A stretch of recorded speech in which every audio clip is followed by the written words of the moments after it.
Karbi Anglong Da Khundasanlakliba Kukising Chatkhinaba Khanghankhre.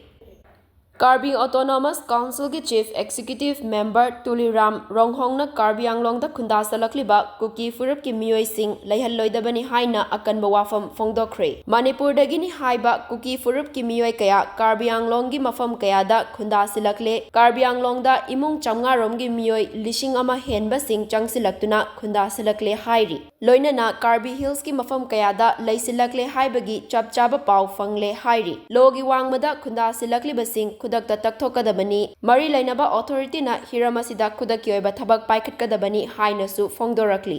Mahakna makhatana hai Manipurda Kangluk ki hingsa haurakhiba matung Assamgi Karbi Anglong Autonomous District Council gi manung chanba mafam kayada masing yamlaba miyoi changsilakle haibagi akiba leire. Assamgi Guwahati da Bangladesh dagi changsilakpa miyoi kayasu fagatkiba leikrabani. Bangladesh macha kaya Assam da changsilaklaba matung Jammu and Kashmir da chatnanaba hotnarambagi khudamsu leikrabani. Assam Police na Arman Malik amasung Samsita Begum kauba miyoi ani fagatkibasu leikre. Bangladesh ka tainariba Tripura gi ngamkhai paringdasu miyoi kaya changsilakle haina police na fongdokhibasu leikrabani hairi. Karbi Anglong Autonomous District Council gi manungda leiba tongan-tonganba civil society organization kayanasu Manipurdagi lanjalakpani haiba Kuki Furup ki miyoi kaya logi wangmada khundasilakliba adu khudakta takthokhigadabani hainasu fongdorakhre hairi.